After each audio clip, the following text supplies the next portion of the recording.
Okay, welcome everybody on our Tilt webinar today with the amazing Meredith White. The date is the 21st of October 2020, and Meredith is going to be talking to us all about different ways in which she's been coping with the pandemic, teaching languages and all the different tech tools that she's found particularly useful.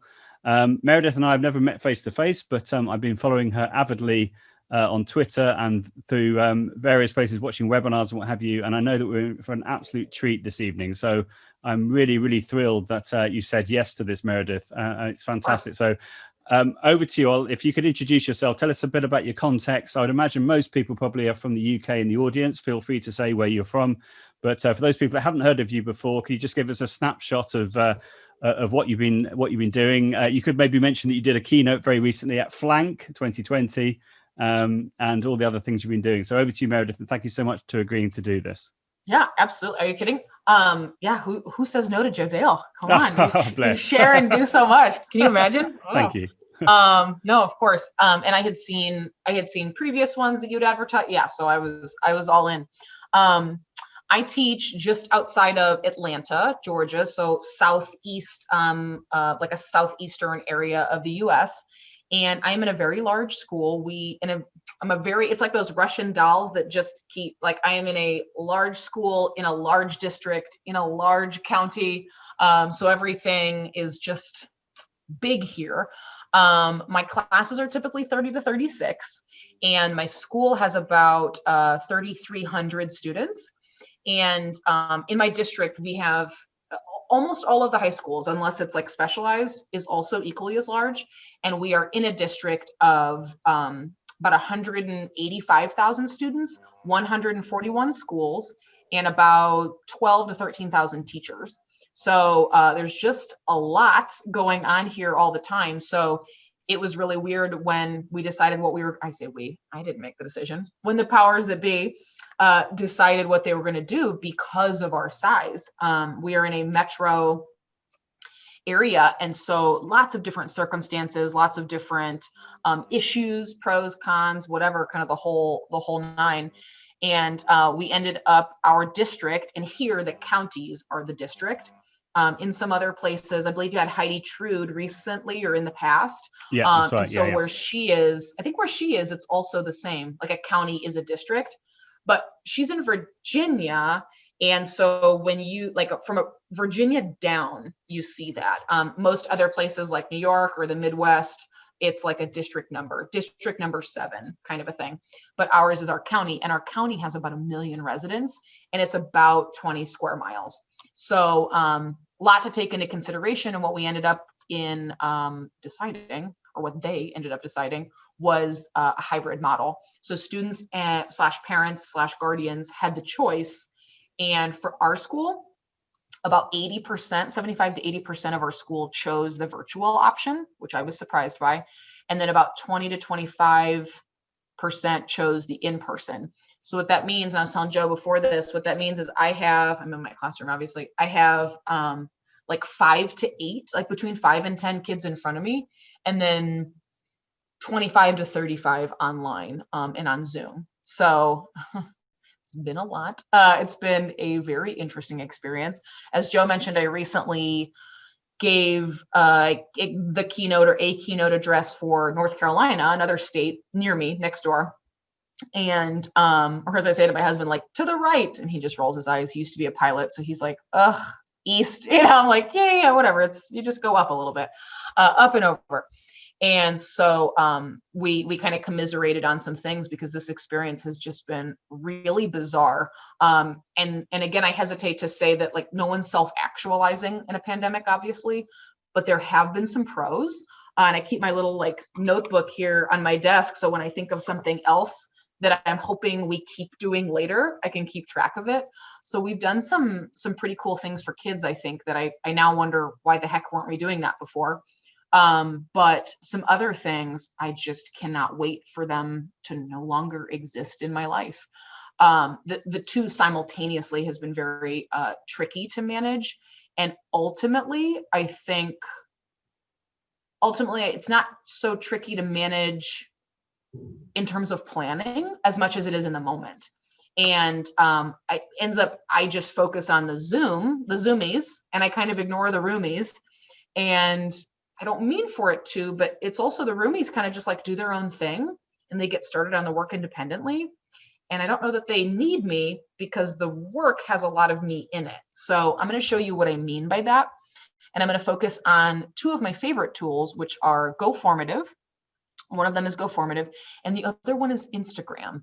So what you see in front of you in that yellow text, in that yellow highlighted text at the bottom, please, like, if you want to go there, you have access to all these slides.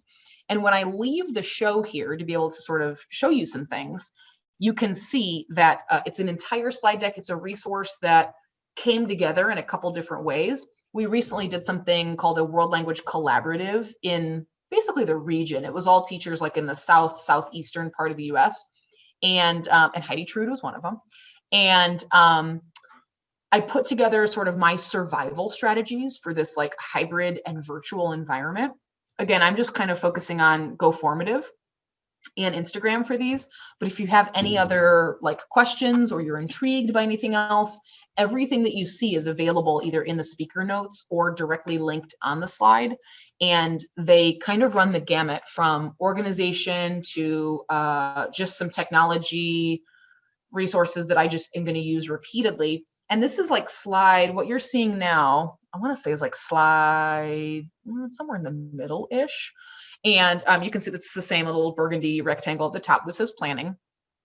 So this is kind of how I approach lesson planning is, if you're familiar with an IPA, and an IPA is an integrated performance assessment. So a lot of people here are going to use it for proficiency-based teaching and to kind of focus on the skills and the can-dos. When I lesson plan, I think of an IPA, but smaller. So I lesson plan kind of like an everyday IPA. And on Twitter, if you just search like hashtag everyday IPA, you'll see a lot of lesson ideas and some pictures. I'm sorry, I keep scratching my nose. It's like so itchy on the inside. So I'm not picking my nose, I promise. But it's so itchy. So when you search everyday IPA on Twitter or in those resources below in the speaker notes, as I was saying, you can see that it basically is kind of how we lesson plan or probably should, things we probably should take into consideration when we lesson plan. We kind of give them something, some kind of input, something in context first. So like input, interpretive, whatever, however you want to think about it. Then they negotiate with that. And that can be with some comprehension questions, with some interviews. Pre-COVID, it would have been like, back and forth, like interview your partner, think, pair, share, like whatever. And here in the US, we usually follow like, you'll hear people call it like, I do, we do, you do. So it's like, I'm going to do a thing as the teacher. And then we as learners and teacher or learners together, we do a thing. And then you do a thing. So I do, we do, you do. So now you're on your own. This is kind of that same structure. First, our lights turn off also, by the way, just randomly and with the motion sensor. So they're kicking us out. So it's input first, engage them with some kind of authentic resource, something that puts the language in context, then negotiate meaning. So some comprehension questions, some grammar points, whatever it is. And then it turns to the students to respond, react, produce, whatever. So as an example, it could be like an infographic or a video in the target language about nutrition. So, here they're going to talk about, here's a video from Ecuador, and they're talking, it's like the Ecuador Department of Health or whatever, that's what it would be here, or like the Food and Drug Administration. So the government giving the health guidelines or the health recommendations. So let's watch this video. Now you're going to do some like matching, or again, in person, we're not allowed, we can't really have them like touch a bunch of things. I was telling Joe, they can't really get papers or things. So however you can do that, maybe have them match some things, answer some questions, whatever. And then lastly, or like interview somebody if they can talk to each other in class or on Zoom, whatever. And then lastly is the production piece that you can't do unless you've done those previous two.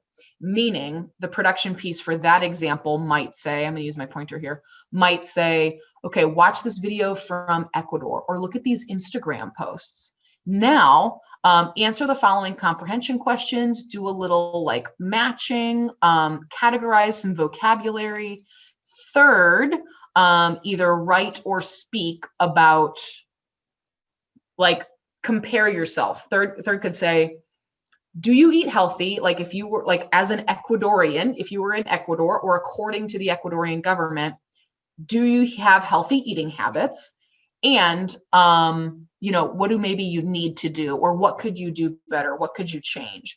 And there's that production piece. Or for a novice, do you eat healthily according to these Ecuadorian guidelines? And maybe the production piece now is, okay, well, maybe you need to change, write your grocery list, because a list can be presentational writing. So I say that to say, when I look at it as in, together, out, I can use Instagram as an authentic resource. Yay, Natalia. I just made up Ecuador. That's awesome. Excellent. Go Ecuador. Sorry, I saw Natalia comment.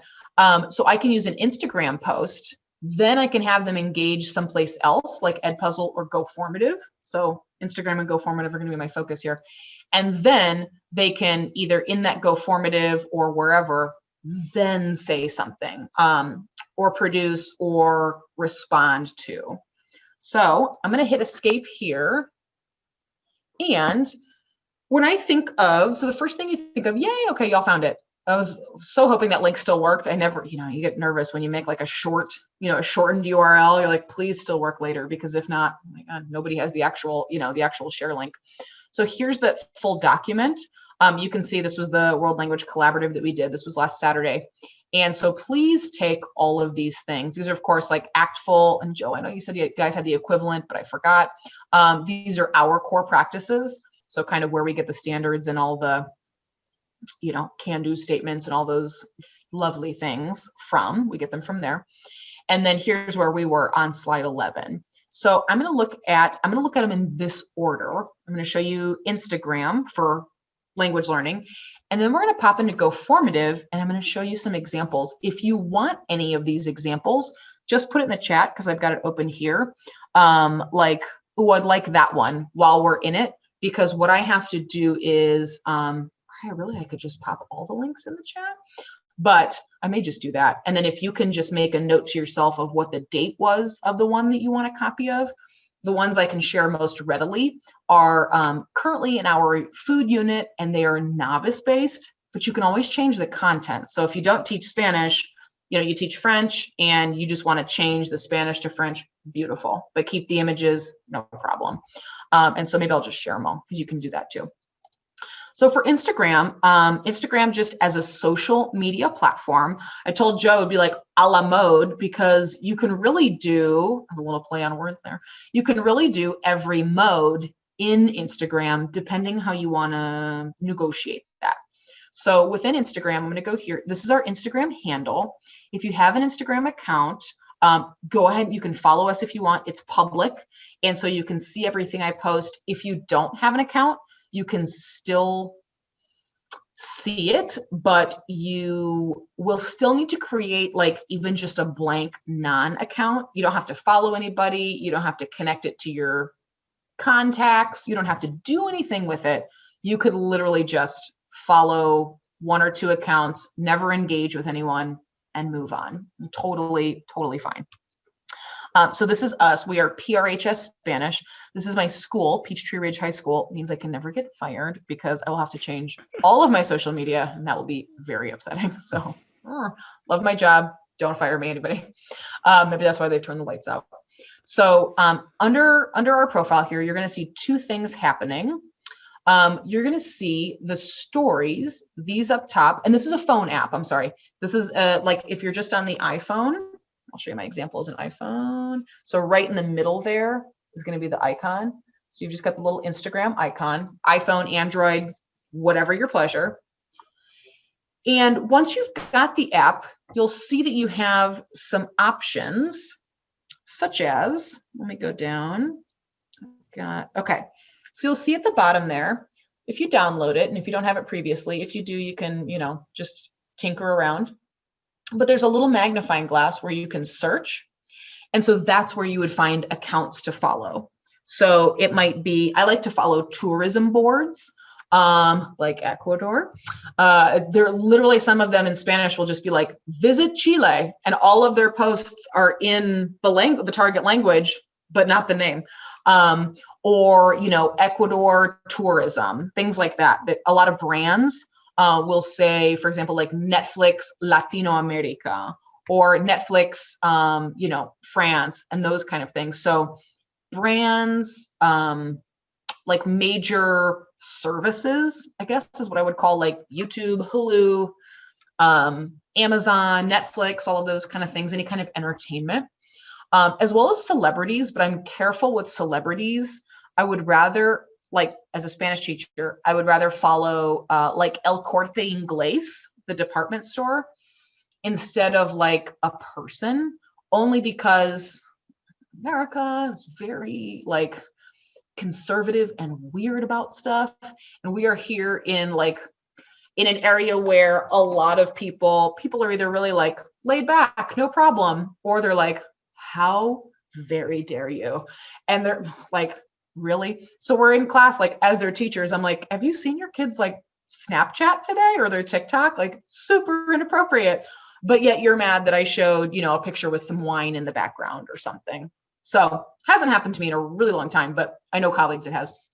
So I have to be careful of the celebrities that I follow and share, just because suddenly someone will be in like bra and underwear, even though that's essentially a swimsuit, but whatever. So ads are usually pretty safe to follow and to share. So I like things like El Corte Inglés. So two things happening once I've chosen, like, and you can always add people you follow, but you're following some accounts and whatever. You've got two different ways you can post different things. You've got a story, and this pretty much shows up, just not as wide, on the phone app. And then you've got posts. So stories are up here, and then posts are down here.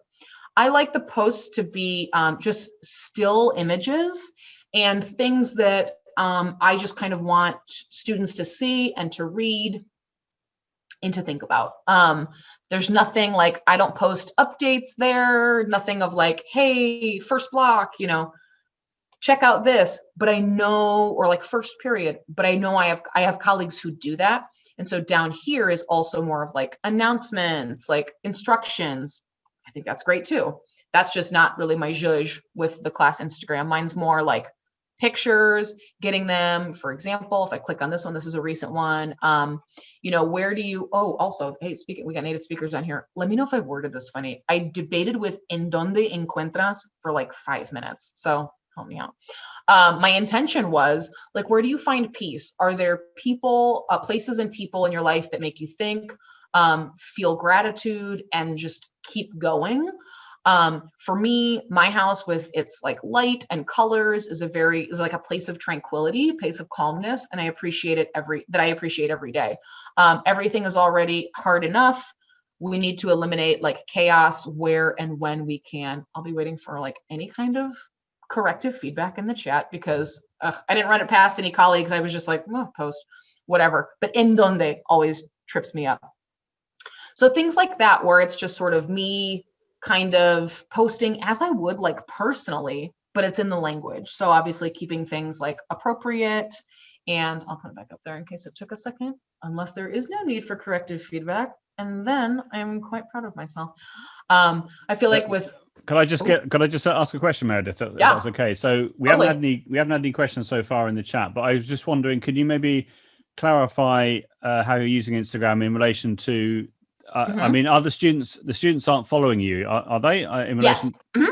So can you maybe talk, because my understanding was you would take like screenshots of the posts and then use them as in starters. Can you maybe just talk about how you manage that? Because obviously there will be lots of teachers maybe watching this thinking, how can you safely manage Instagram and use it safely in the classroom? Could you maybe refer to that if that's okay?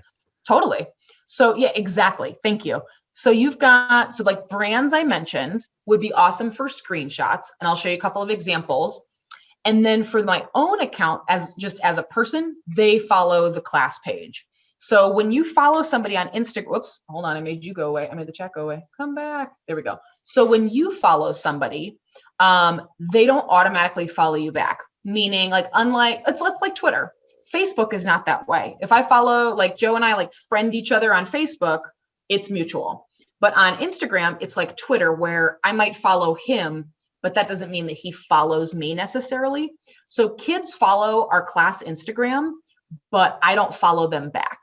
And so you'll see, like, if you click on followers, you'll see like some teacher accounts, but you'll also see a lot of like clearly teenagers, student accounts as well. What I do to watch to kind of manage, yeah, if that makes you go like get the heebie-jeebies, I've had the class Instagram for about 7 years now. Knock on wood, nothing crazy has happened. Because there are also some increased security features that you can do. You can now, they weren't there when I started doing it, but luckily nobody ever pushed the envelope. When you post a picture like this, you can actually disable, let me find one where I disabled comments. You can choose to disable comments. Apparently I just allow commenting all over the place. Boop, boop, boop. Dun, dun, dun, dun, dun. It'll show up as like, no, you can see how many comments are there though. I feel like, oh, no. Okay, well, it would show up. It would just, you wouldn't even have the option. Okay, I swear I disabled comments more than that. But you can have, like, when you post a picture, you can just turn off the ability to comment, kind of like on Twitter, where you can turn off the ability to reply for some people. So like if I follow Joe, he doesn't follow me. Let me do that back. If I follow Joe, he doesn't follow me. And I tweet something and I say, only people I follow can respond. No, sorry. He tweets and says only people that he follows can respond. Like it has to be mutual. Then I can't respond to him, even though I follow him. So you can control that stream. Like there won't be anything like some kid, you know, commenting, whatever, something super inappropriate. They don't even have the ability to comment. If they send a message or you forget to turn it off and they do comment, what's nice is when kids do it electronically, I think they forget we now have even more evidence, and it's timestamped. So you could always screenshot that, then delete the comment, or just block them altogether. So if you were getting like weird messages, you don't actually have to accept any messages from anybody. It like asks you if you want to accept messages.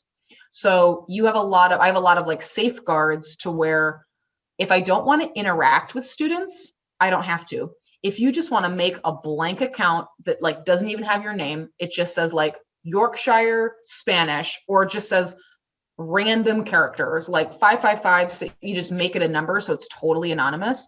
You can still look up some of those major accounts like Coca-Cola, Netflix, you know, whatever, El Corte Inglés, Le Monde, any of these big like newspapers, brands, names, whatever. And you can still use their content without you having to engage with anybody or make your own, really. Yeah, so hopefully great. That it just depends on how you want to use it. Thank you. That's really helpful. If there are any questions about what Meredith just said in the chat, feel free to ask Meredith as well. But I think that's really helpful to clarify how you're using it. So I'm sure there'll be lots of teachers wondering, about the the safety issues around that. Brilliant. Thank you so much. That's great. Of course, please. So when you look at mine, and again, it looks the same on the phone. It's just like shorter and thinner, like me in college, like noticeably thinner. It's noticeably thinner, and you've got those stories across the top. You'll see helps if you Spanish, but if you don't Spanish, we've got like voting. I've got a specific unit named here, which is a food unit. Then I've just got the verb to eat because that's how I started off, was just naming them by the infinitive verb. Watch TV, to play. I've got one that is telling different stories of color from different countries. And they're sort of called like the hidden history of, or like the Black history of Cuba. So maybe not what we're taught here because our history classes are pretty whitewashed, but like kind of the untold stories, which I think is a cool series. It's from an artist, so I just repost his stuff.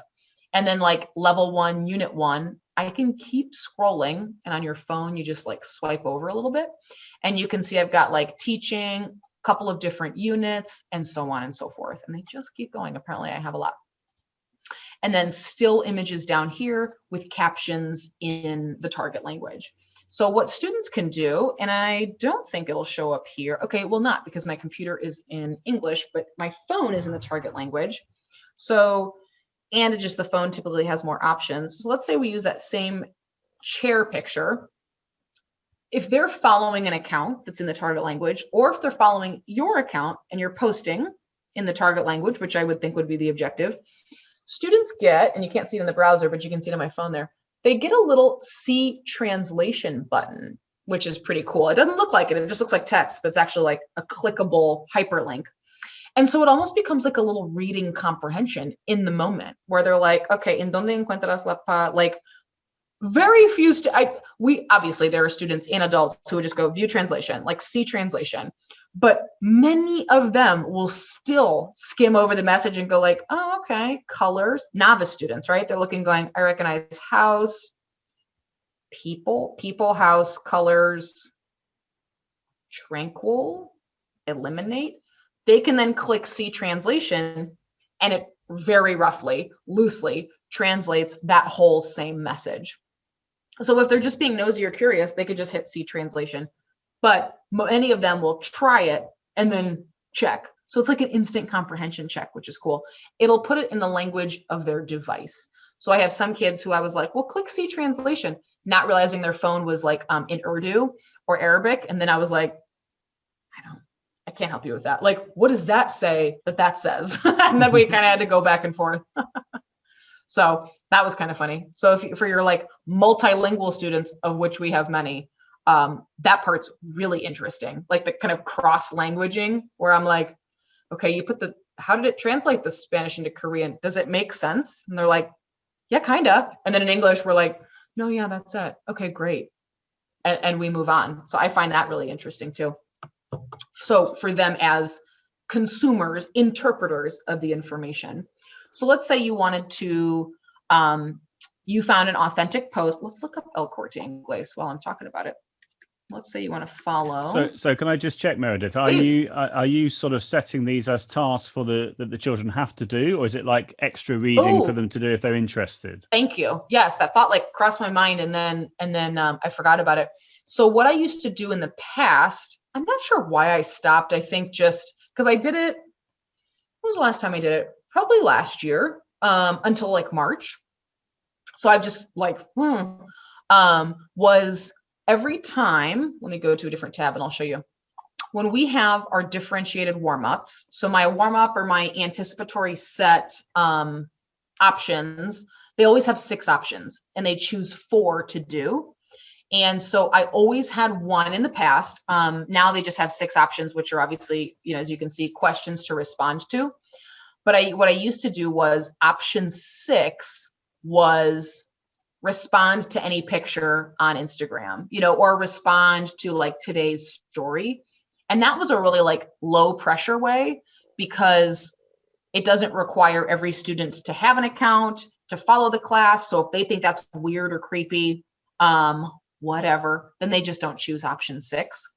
Or I can like take screenshots, put those pictures in a folder some way, and say like, choose any of these pictures to respond to. And then again, they didn't have to maybe specifically go to the page if they feel weird about those boundaries, like we were saying about privacy or, appropriateness. If that's weird for them, once in a while, I'll have a student go like, oh, the class has an Instagram, and kind of be like snotty or whatever about it. Cause they're super cool at like 14. Whatever. So once in a while I'll have that. Typically they all go, oh, okay, cool. And they follow it. So they either comment on their own. I've made an extra credit option before as like a, like do these following tasks with these, or I've just used them in pictures, like as the warm up. And it also kind of shows them like, oh, there's a class Instagram, and you'll see some like search and like follow, like too cool for school, but they'll kind of do it discreetly. So it's pretty much kind of voluntary. But by and large, the ones who I see, if I don't compel them at some point to go there and find something, the ones who I see engaging are the ones who kind of just do everything anyway, or the ones who are really struggling, and they like that they can understand a lot of, captions. So it's either they're like super motivated, or they're like, oh, this is kind of cool because this doesn't feel like school. And so I don't know why it ends up falling like that, like on these, not opposite ends, but you know what I'm saying? Like these kind of like different ends of the motivational spectrum. It's either just usually like, hello, hola, senora. And so I say a la mode because at that point, if we're commenting back and forth, obviously in a safe, professional, appropriate way, now it's kind of like delayed interpersonal, which is pretty cool. Or if they respond to, if I pose a question in those little shorter pieces, like up here, like the little story, if I pose a question and they respond, now again, it's like a different form of interpersonal. It's my interpretive. They like watched a video or read a picture caption and went, sí, me gusta la pizza. I like pizza. Now suddenly we're kind of engaging. So when you play on those story features, when you click here, I wish I could just talk about Instagram all day. I wish I could show you all these things, but I run out of time. The story features are really, really cool. You can either like upload your own picture, or let me go here. You can also do things, again, my phone's going to be in Spanish, but you can do things like there's a survey in the middle, and that one's like super encuesta, is super fun because now you're like tricking them into reading. Like you're just going like, okay, ¿qué te gusta más? What do you like more? La pizza or, I don't know, la pasta, like las papas fritas, French fries. Which one do you like more? So you're tricking them to read, and they can physically vote like on their phone. Later, you can talk about those results like, oh, class, wow, in the language. Lots of people say they like French fries more. Does that surprise you? Or whatever. Even with a novice level class, you can keep the conversation going, and it's based on their own responses. So there are a lot of different kinds of posts that you can curate where you can interact without interacting. So it's definitely worth like playing around on. And then you've got, like you can see here with El Corte Inglés, which is a major department store line in Spain. They've got their stories, and you can see how they've like kind of grouped them out, like gifts, Monday something, Lyrica, and then they keep going, like have fun at home, play, we're at your side, only in El Corte Inglés, etc.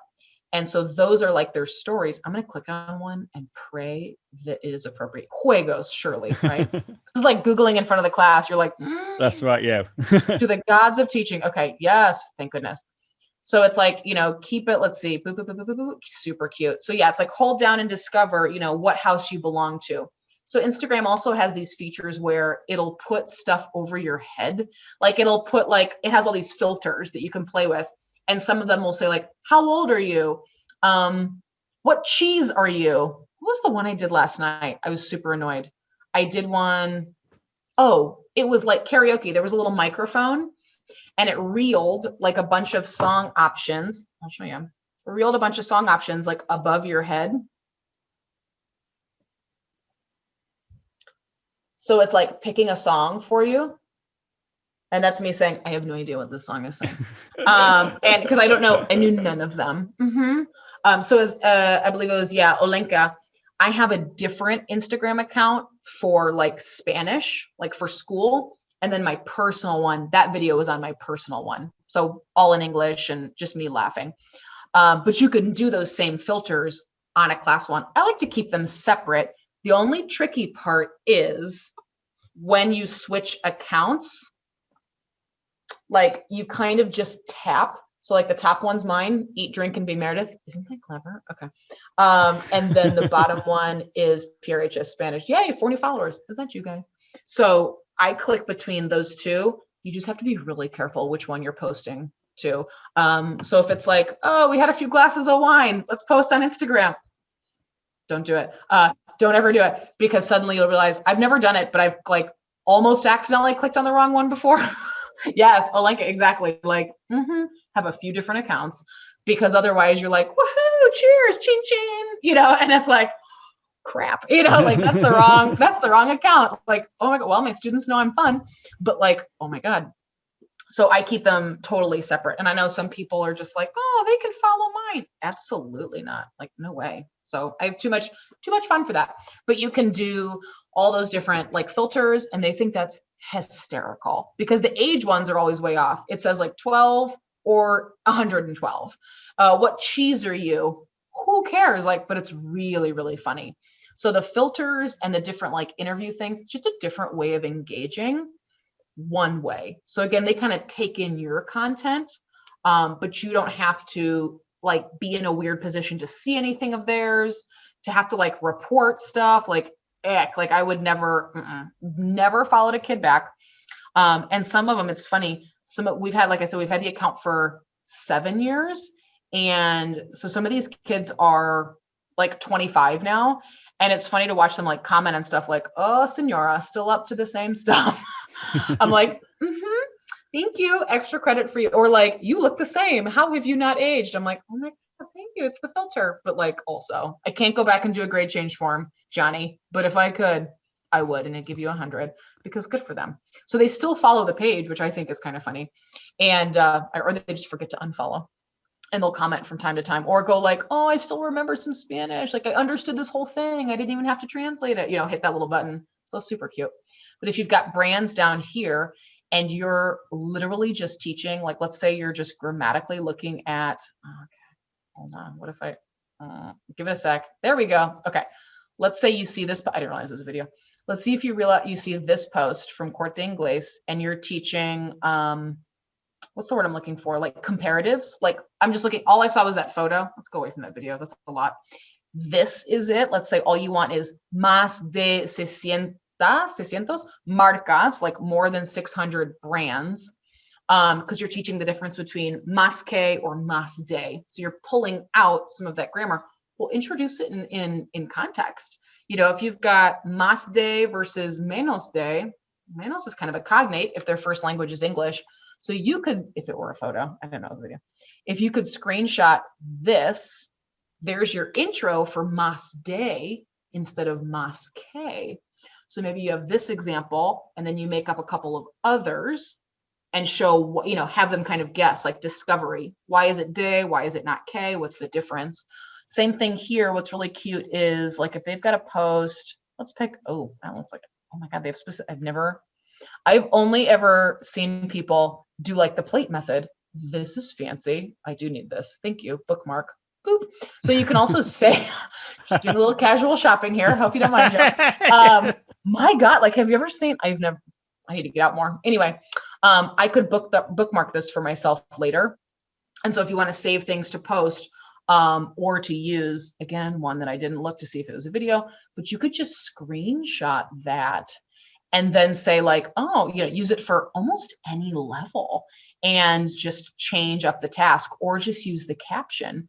The comments are great too, obviously when they're appropriate, because now you've got native speakers. It's a super authentic resource because now it's, for native speakers by native speakers, and they're commenting and they're just literally shopping. Like what's more authentic than that? They're like, hey, Corte Inglés, I have a couple of questions. And so here they're kind of like commenting on, yeah, I don't know that I would do a screenshot of this one. But like also how is Corte Inglés responding, and like the vosotros, I mean, rich with content, and they're just going about their daily business. They're just trying to sell you a tortilla pan. And so what's cool is you could just boop, boop, boop, screenshot this whole thing. Same way you can do with YouTube, take some of the comments, when they're appropriate. And do it the same way. Like that in and of itself is an authentic resource. Have students respond, have students try to figure out what they were commenting on, what was the content. This one's a photo and this one's a photo. So if you look at this one, when you pull it up on the app, usually they'll have, and you kind of, here it would be like, if you had the picture open, it would show dots and it would actually give you also the price point for different items. So be it clothing, be it homewares, whatever, multiple brands will also have the price point. And for Corte Inglés, the prices will all be in euros. Same thing with like Zara, a major clothing brand. So that's really cool too. So you could like click on one of the prices, so that the prices all display, and then screenshot that. Oh, which is more expensive? Which one do you like more? What would you buy? Or advanced classes, obviously, talk about the price of what it makes to make clothing versus how much they sell it for. Now you're looking at some equity things, and you're looking at, for us, AP, for the College Board, AP is like the highest level. For secondary students, now you're linking with AP themes, real world context, etc., using real world resources. And we don't have to make everything, because these companies and these things are already selling. They're already just, like I said, going about their daily literal business. We're just taking advantage of all the language. So once you find some accounts that you like, I just, use the heck out of those. And then within the app, you can repost their content, you can share. And so some of my stories, as an example, let's click on the Spanish 1 Unit 4. So this was like an image that was in the Netflix app, and I just shared it on my story and added the caption, "Do you like to cook?"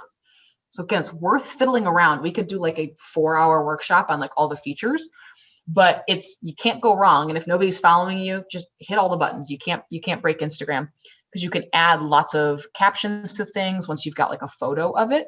So if you wanted to take a picture of that, where were we just now? Corte Inglés spread.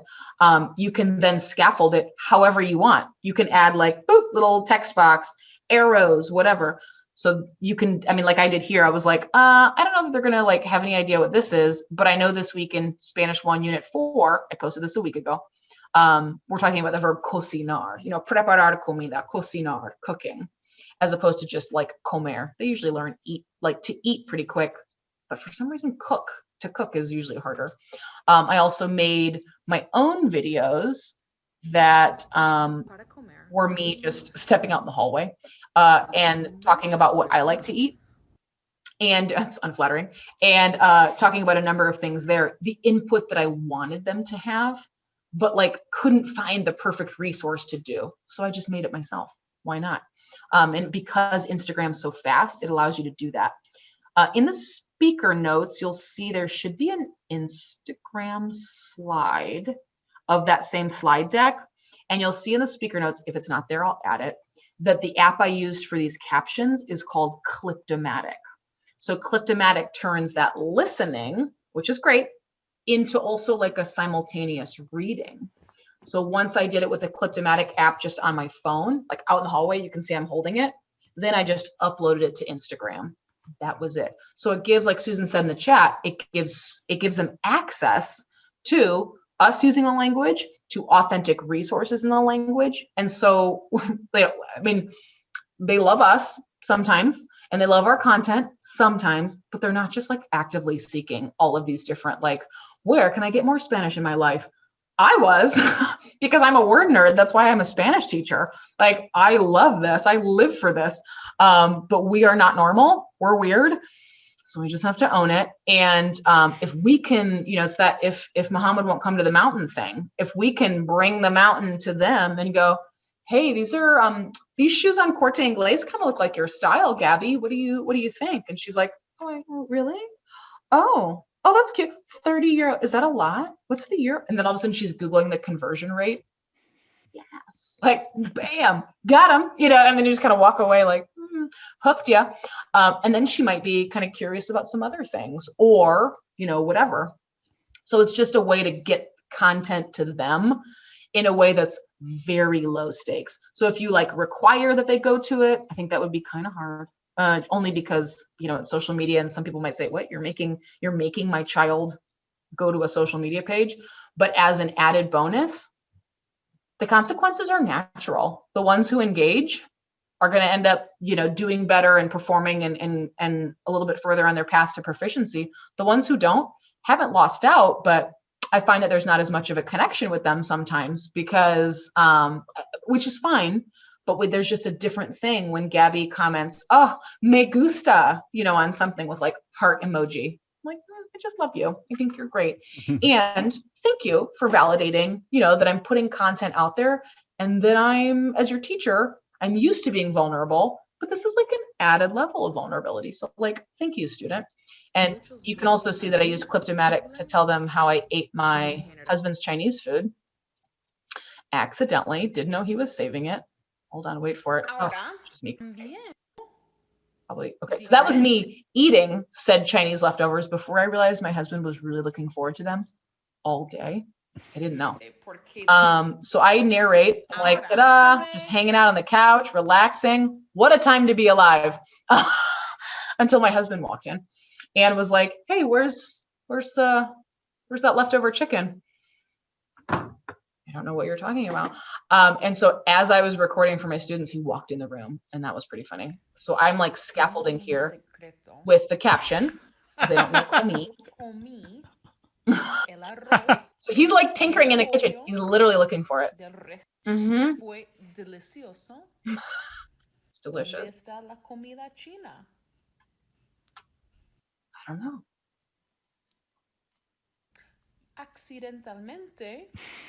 Wait for it. He walks in right in this moment. Entonces yo dije, yo no sé. I don't know. I don't know where it is. I haven't seen it. ¿Dónde está la comida china? Es un secreto. No le diga. He walks in. In that moment, he's like, who are you talking to? What are you doing? Nothing. And so several kids in class had seen that. Like a couple kids in each class were like, Senor Blanco, not happy. I was like, no, he was very angry. And so that, I don't share a lot with my students. That looks like a lot of sharing. I am very private with my students. They couldn't, I know, poor Hub, I mean, listen, they know more about like me, they get my life, like aspects of my life, but they don't know about like the people or the whatever in my life. And I like it that way. I started teaching at 22 and I'm just like, yeah, no, I'm good. So I've always had a lot of boundaries. So it looks like sitting like on the couch and, you know, like being in my home is a lot of sharing, but really I try to keep it pretty sterile. I never pictures of family members, never, you know, friends, colleagues, whatever. And obviously never anything that would be questionable, just because that's just me. So I can share a lot about who I am without sharing a lot about like in my life, if that makes sense. And so I try to keep them separate. If I wanted to use some of these posts forward, if you are familiar with Go Formative, I'm going to log in here. So the second piece of that, which is much easier to show, Instagram is incredible. The only thing that's going to change here with Go Formative is you're going to see it in context. Go Formative is a fabulous tool. And when I say, again, I say a la mode, I think of working kids from in to together and then to out. So let's say for today, in unit 4, I don't think I actually want to use, I do want to use today's. I was debating this earlier. Is it okay if you don't show if you don't show any student names? Is that okay? You don't. Oh yeah, absolutely. Give me a second. Yeah. Hold please. Oh, you know what? Actually, yeah, I'm in edit mode, so it's all good. Okay. Thank you. All of a sudden, I was like, wait, let me see. Will I see anything graded? Yeah, Go Formative is great because you can hide the names. Beautiful. Once in a while, I do that just to keep myself in check too, because you know how you like give different students like Gabby, who engages and like we chat, whatever. I'm gonna give her different feedback than somebody else who maybe I perceive as like not working as hard. So I got to keep myself in check of like, no, give Joe the same feedback, even though Joe never comes to Zoom class. Like those like human subjective pieces, they are super hard these days. So this is what students see.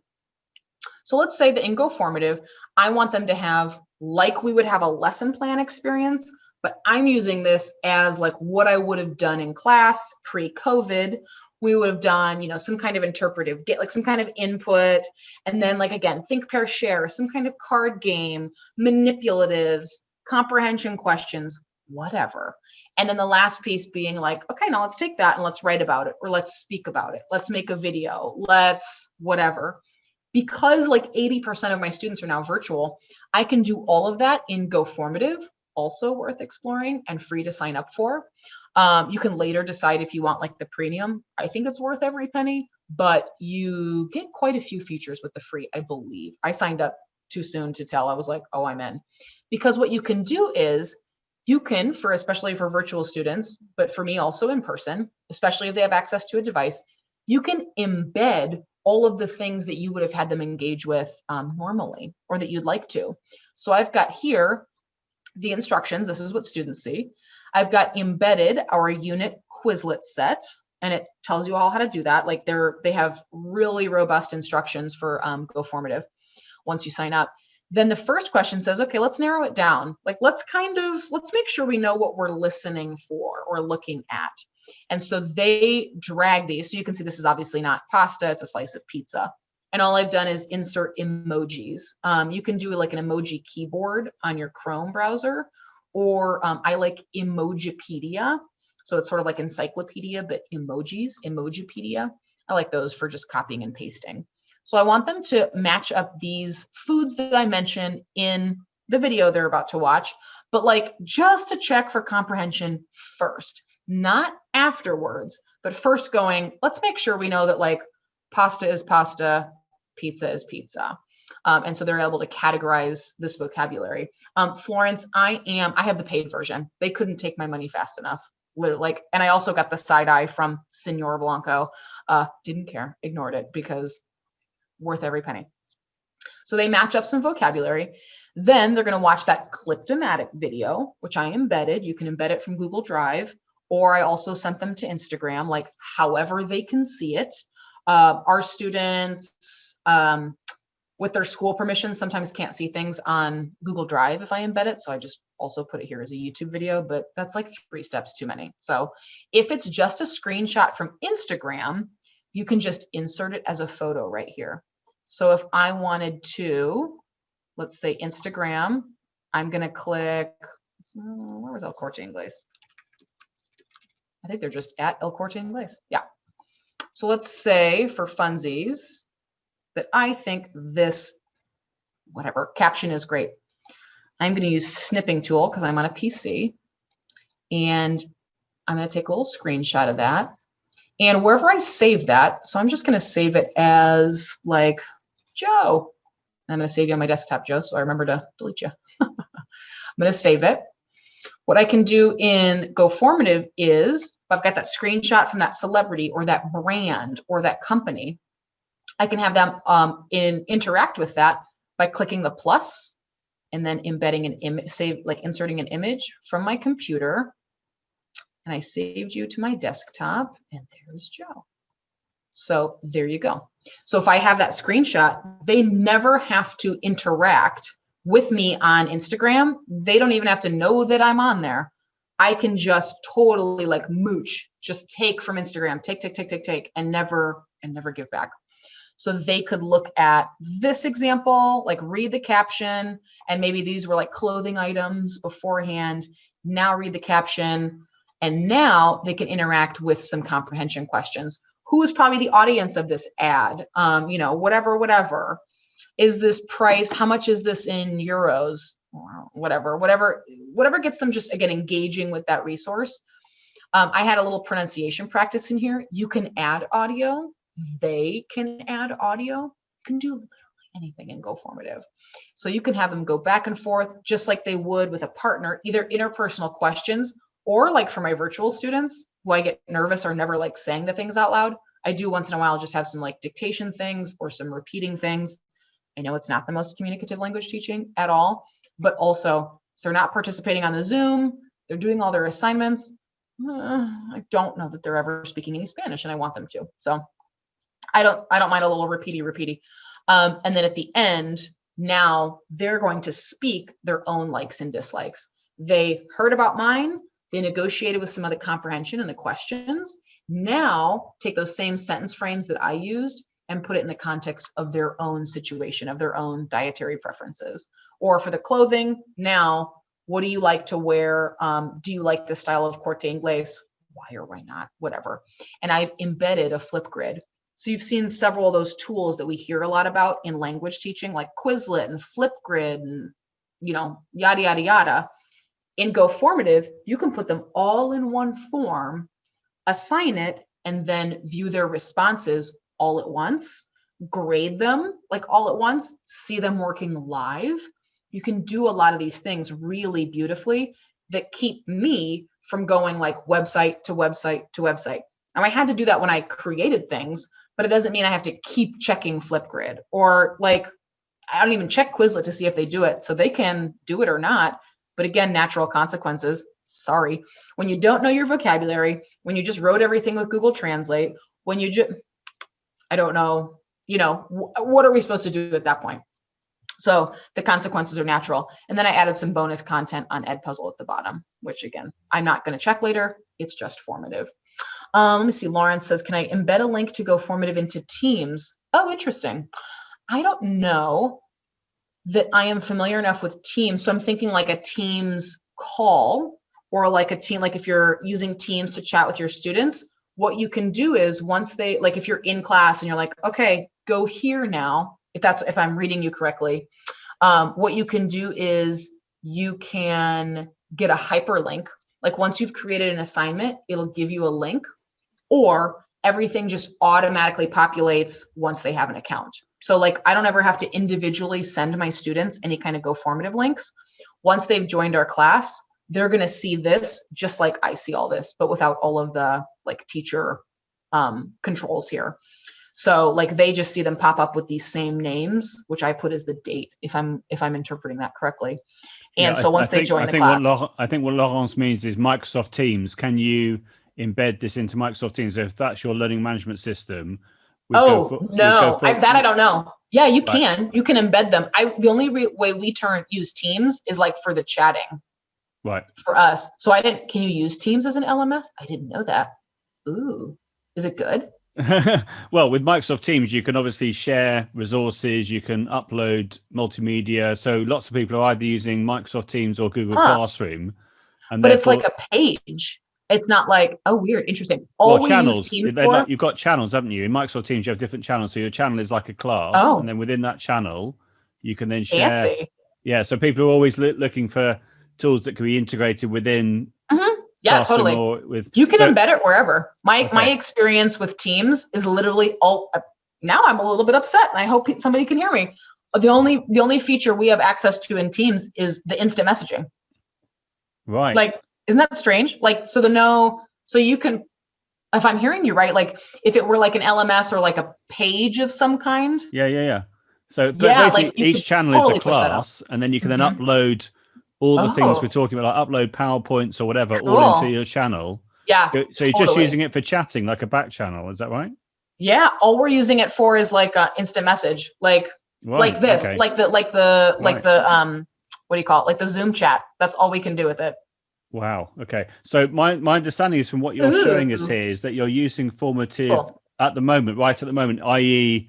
With your Zoomies and Roomies at the same time. Is that right? And yes, exactly. Any tips around that in relation to like managing that? I mean, it sounds a bit of a nightmare, to be honest with you, but. No, totally. So what's nice is, okay, I'm going to pause this share for a sec so I can hide my students' names, and then I'll show you like what one looks like today's. I'm going to be real honest. So you're going to see like a bunch of students that haven't responded. Let me do hide names. Okay, boop, there we go. So where we were, let me resume the share. Okay, can you see just like 3 bars, like green, green, green? Okay. Yeah. So what you can see here, so I went from edit to view responses. And so if I click, for example, on like the first class, let me click on a different question. I've got my questions up here, for example. So let's see, here's what were answered today. We got a little distracted in first block. We started playing GimKit and then all of a sudden went on a little too long. I'm not sure many knew that there was even an assignment on GoFormative, but we work pretty much out of GoFormative every day. So again, they have something that takes them like here to here to here and has everything embedded. So it only feels like one thing. But if this is open in the moment, you can see, oh, this is an auto-graded one. This one doesn't count. Okay, let me find something where they wrote. Okay, so like here they're recording. So let's say they had an audio response. What I can do is I can open up this view responses, look at the certain item. Like I can open up their, yeah. So let's just select their audio responses here. I can listen to them and I can also go, okay, cool, full credit. One of them, this girl was, I know exactly who this is. I commented to her, I hear myself in the background, which means she was doing it during Zoom class. I like the smart use of time, but also pay attention to Zoom class. So I can click on that one, that one, that one. And if I listen to all of them and they're great, I go, boop, full credit. And I can click here and give them all like 1 full point. So what's nice is, let's pretend this was writing in the moment. I can open it all up sort of like in a grid view, and I can see them all writing. Let's do this one. This was yesterday's. We did the Hungry Planet article of a week of food around the world. And let me click this one. They had to, this was not auto graded. There we go. Let me see. Boop, boop, boop. Okay, here's one.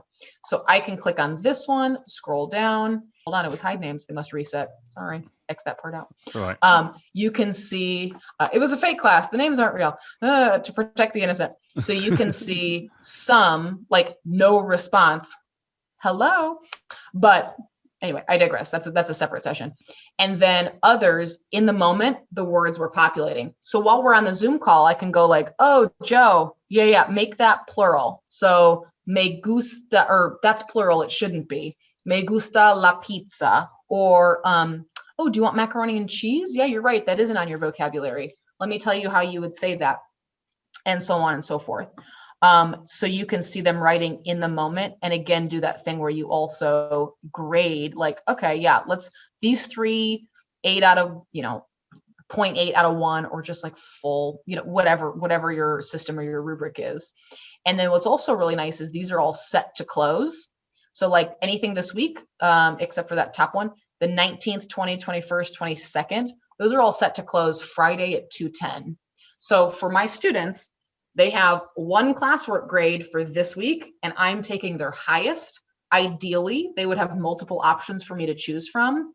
But regardless, all of the assignments will be closed and uneditable Friday at 2:10, so that Monday, when I put in their classwork grade, or I could do it on Friday, right after the last bell rings, because then all I have to do is just look at the tracker, go by the class and go, okay, Joe did 3, 85, 90. Oh, he only has 2 for me to choose from. Okay, I'm gonna take the 90, boop, boop, and I move it in. So every week I take their highest of anything on Go Formative that we've done throughout that week. So it behooves them to do more. Obviously, like I said, they have more options, but let's say they get 100 on the Wednesday one and they don't do any others Thursday, Friday.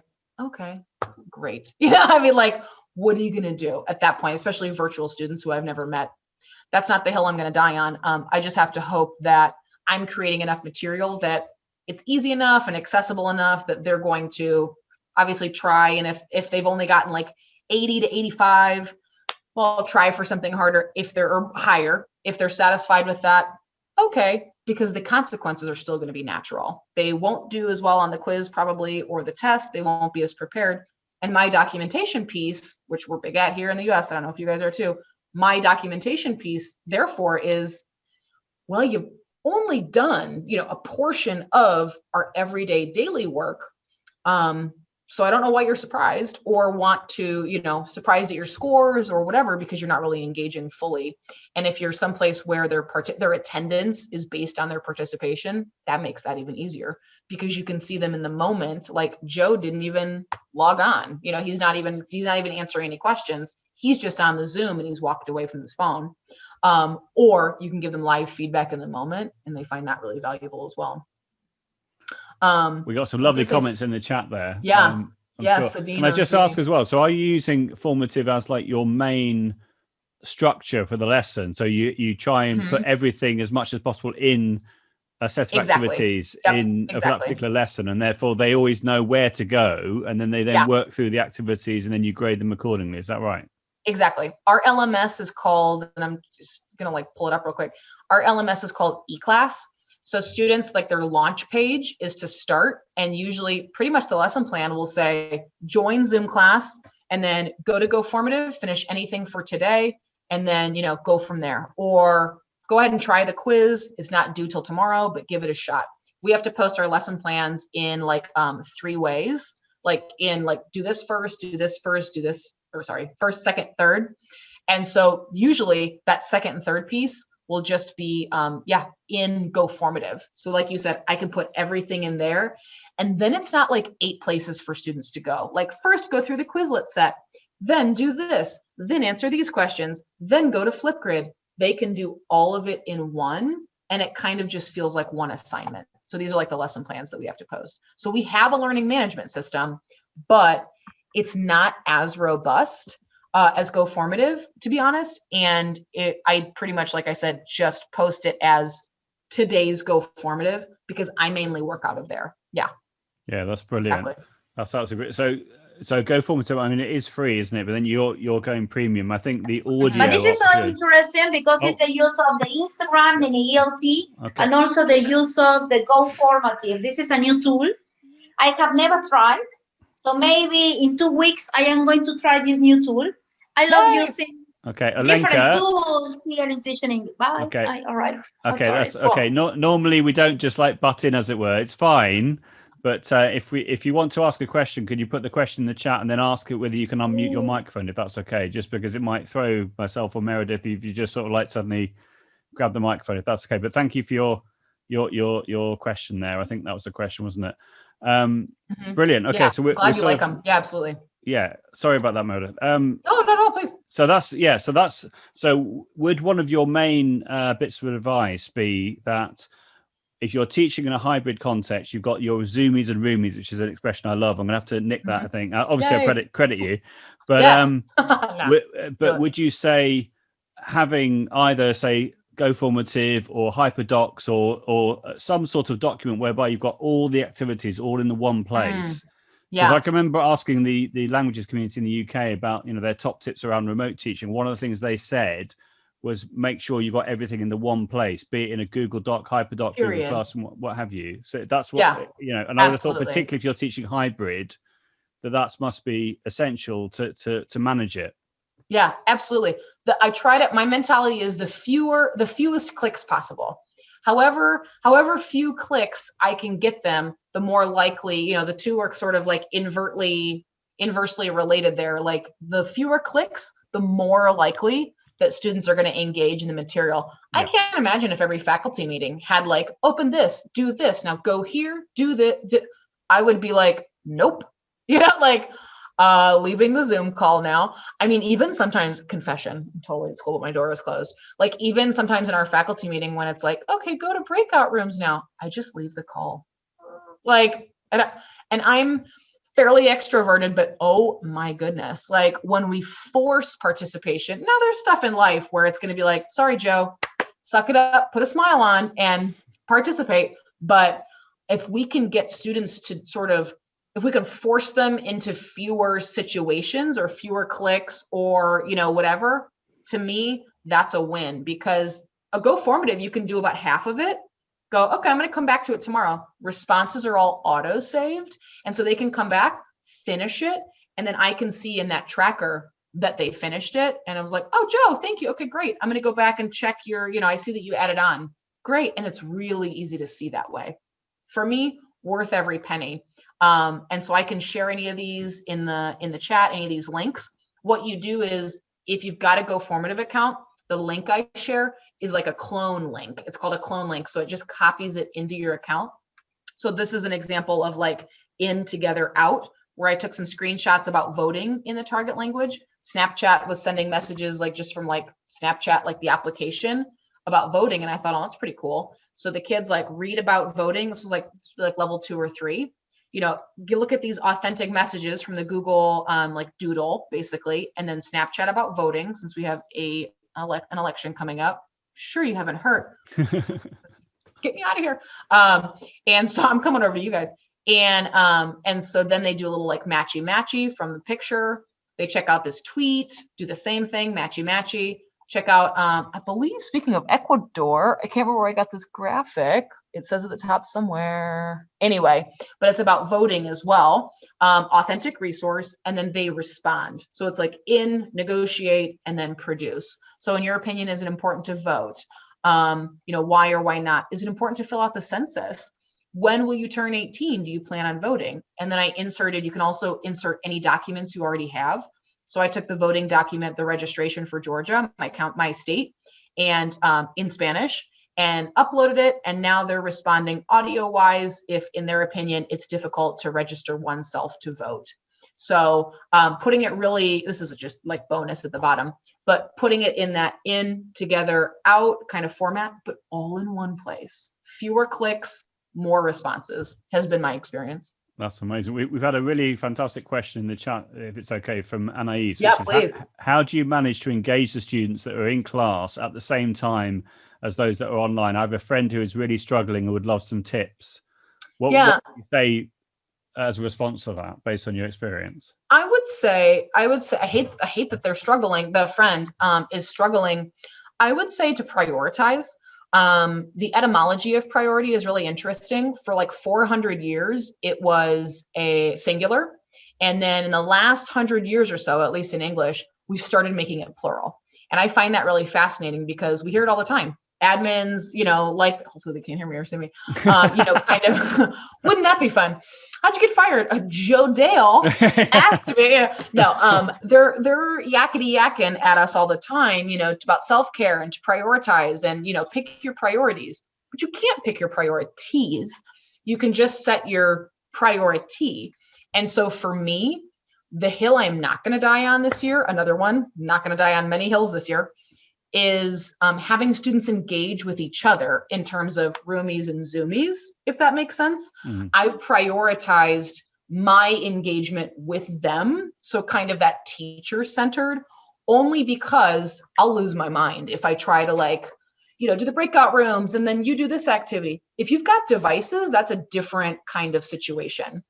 But we're not one-to-one. So our students, I happen to have a few computers in my room that I bought. But other than that, no, they would just be there on their phone or out of luck. And so luckily, I'm not making a totally different lesson plan. That is my priority is fewer clicks, fewer things for all of us to do. And so that's allowed me, and we're back apparently. I still have a job. All right. Woo, they can hear me. Love you. Okay. And so I've prioritized my own, trying to eliminate chaos. And so for me, that means I'm here with the zoomies and the roomies, not really. And then I can turn to the roomies and go, Gabby, right? ¿Tú comes muchas frutas? And if she goes, what? I'm like, never mind.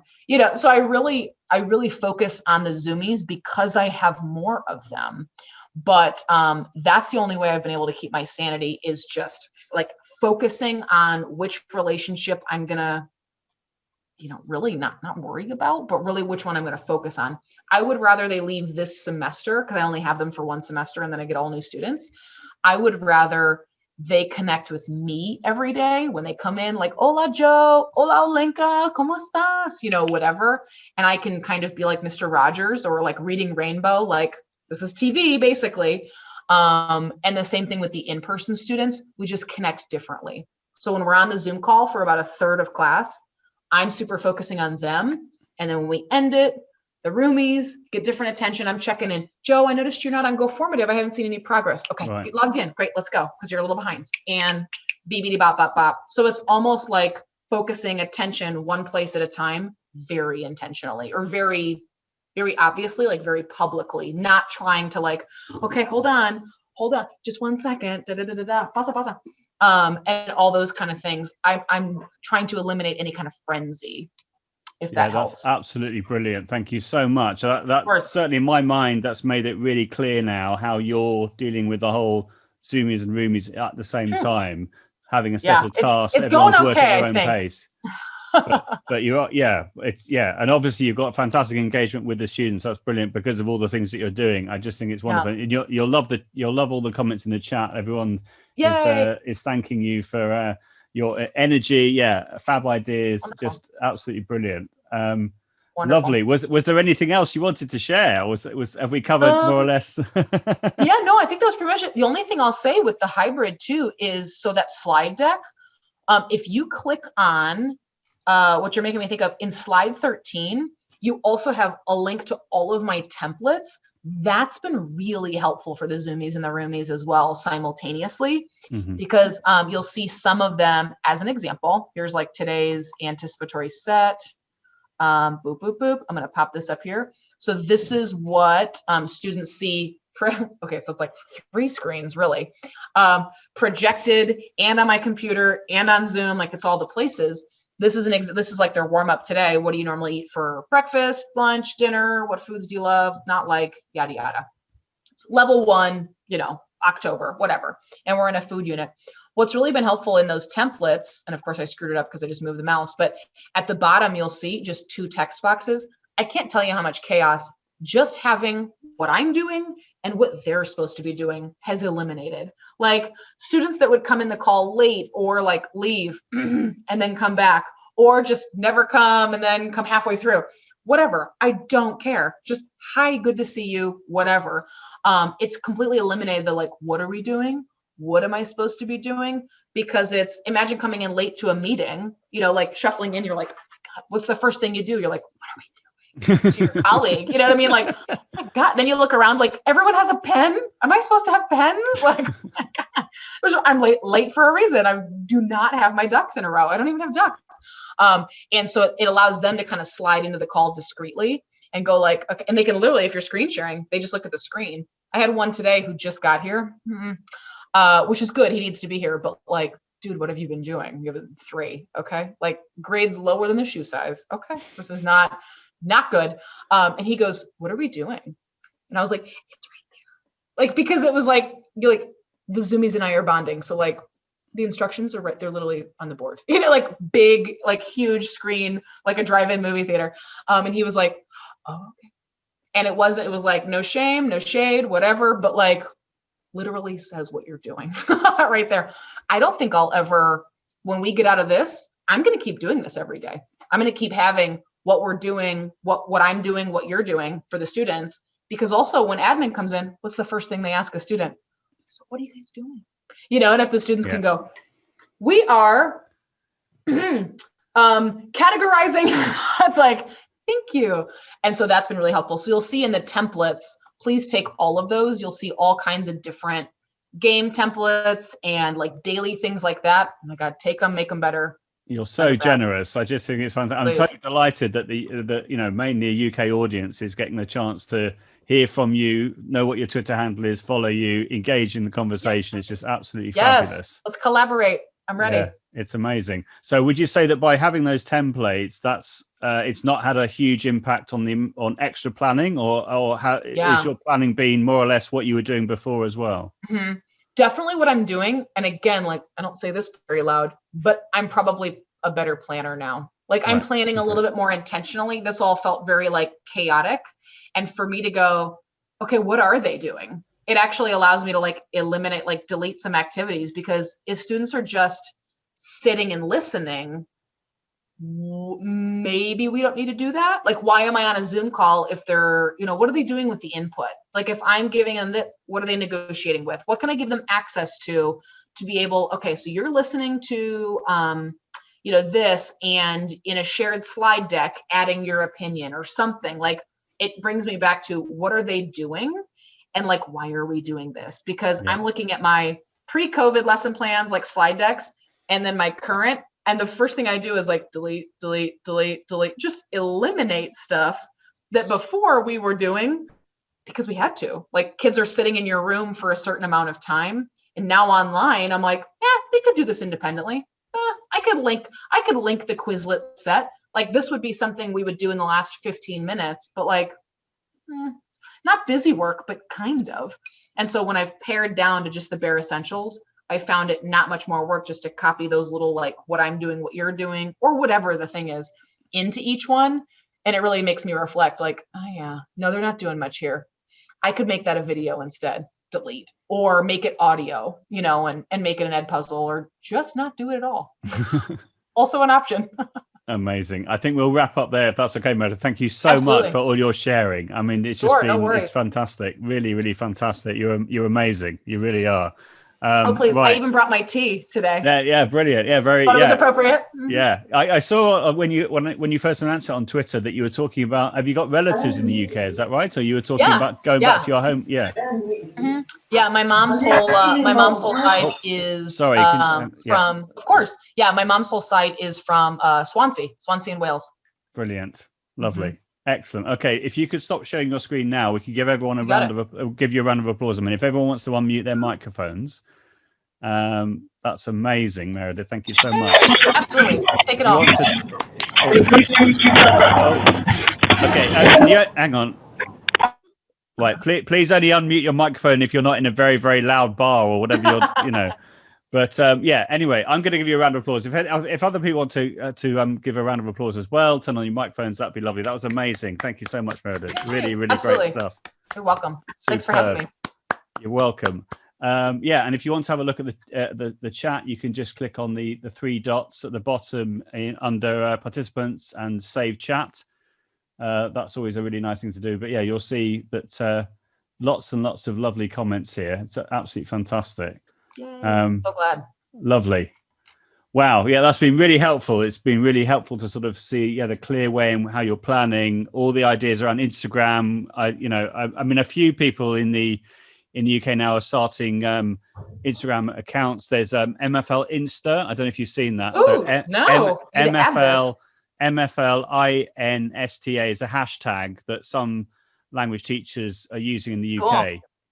So but we can chat about that later on Twitter. I can I can retweet and then put you in. There's one there's Claire Wilson, who is Leo Languages on Twitter, who's a big fan of Instagram. And we can connect everyone together. But I mean, just the way you were talking about like authentic accounts to follow. I can remember back in the day of like coming back from France with a bag full of literally garbage supermarket magazines, whereas now it's all online. I know that shows my age or whatever, but no, same. Yeah, I have the whole file cabinet behind me, literally, like not the cabinet, but this one is literally full of garbage, and like you said, magazines. I steal the what do you call it, the emergency cards out of airplanes. Like I now have a class set. It says on there like it is a felony to steal this. I'm like, is it though? Like I just walk up with that because like you said, if you didn't bring like an empty suitcase, you didn't bring the stuff home. Like amen. Brilliant. I could listen to you for hours, but I think we better draw to a close if that's okay. But that was really lovely. I'll press stop recording now. But yeah, fantastic. And everyone will be able to watch the video back on my YouTube channel as normal. JoeDale100 is the YouTube channel, and you'll be able to watch it back. I'll probably try and post it tonight, I think, if not tomorrow morning. But yeah, huge thanks again, Meredith. It's been wonderful. Thank you. Absolutely. Yeah, you guys are great. I appreciate it.